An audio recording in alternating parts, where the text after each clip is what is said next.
За өнөөдөр бүгдээрээ орчин үеийн нэлээдгүй чухал асуудал болоод байгаа сэтгэл хөдлөлөө таны мэдээ удирдах гэсэн хичээлийн хүрээнд мэдлэгдсэн байна.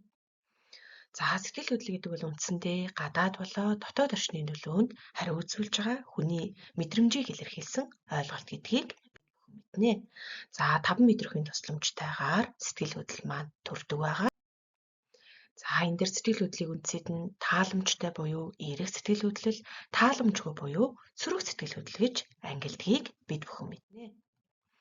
За сэтгэл хөдлөл нь гадаад илрэлтэд хэрхэн мэдэгдэг вэ гэхээр мэдээж нүүрний хувирал буюу улайх, цайх гэх мэтчлэн. За бие булчин шүрмсэнд гарах хувирал гэхээр булчин шүрмс таталдах, нүүр ам таталдах тийм ээ гар хуруу салганах гих мэтлэнгээр илэрч болох нь байна. За үг яриа дуу хоолойнд илэрнэ гэхээр хоолой чичрэх гих мэтлэнгээр илэрч болох нэ. За хэдүүлээ уурлаж ухамдах байвал яах вэ гэдэгтээ танилцъя. За уурлаж ухамдах байвал бүгдээрээ гүнзгий амьсгал аваад 1-ээс 100 хүртэл тоолоход илүүдэг байх нэ. Уурыг уураар бус ухаанаар дардаг гэдгийг өөртөө сануулах хэрэгтэй. Мөн бусдын оронд өөрийгөө тавьж бодож үзэх хэрэгтэй. Ер нь хүн яагаад уурлаад байна гэхээр би гэсэн ганцхан өөрийгөө ботсон хандлагаас болоод уур бочимдол нь илүүтэй хүрээд идэг байх нэ. Тэгэхээр хэдүүлээ өөртөө дүгнэлт хийгээрэй. За дараагийнх нь гуниглаж гомдох гээд байвал яах вэ гэдэг асуулт.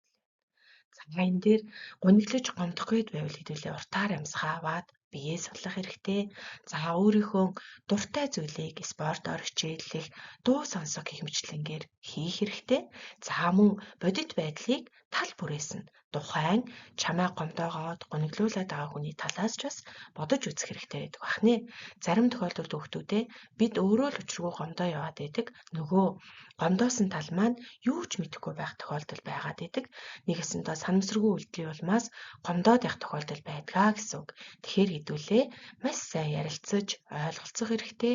Юм болгонд гомдоод байж болохгүй гэсэн санааг багшны тавсрая. За дараагийнх нь хит баярлаж онгир цагсуурах байвал яах вэ? За энэ дээр хит их баярлаж онгир цагсуурах нь бусдад тааламжгүй сэтгэл болоод хандлагыг төрүүлдэг. За энэ дээр бүгд адилхан хүн байна. Орчноо мэдэрнэ, хаана байна гэдэг зүйлүүдэд анхаарч авч үзээд юу ч болсон уужуу сайхан хандах нь чиний хандлага болоод дараагийн боломжуудыг нээж харуулна гэж ойлгох хэрэгтэй. Хэдүүлээ бас зарим тохиолдолд бусдыг бодож үзэж байгаарай. Чи ялалт байгуулад баярлаж байхад хажууд чинь ялагдаад хамгийн сүүлд орцсон. Сонголт нь үгүй болсон хүүхэд чиний хажууд байж болно гэдгийг бүгдээрээ бодох хэрэгтэй байх нэ. За дараагийнх нь айж түгшээд ивэл яах вэ?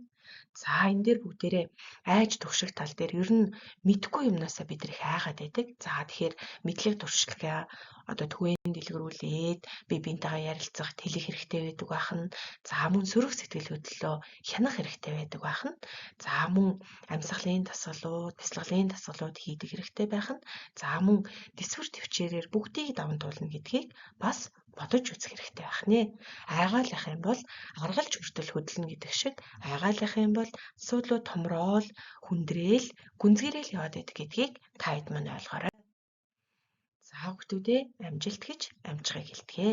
Сэтгэл хөдлөлөө удирдах бусдад эерэг дулаавар амьсгалыг түгээцгээе.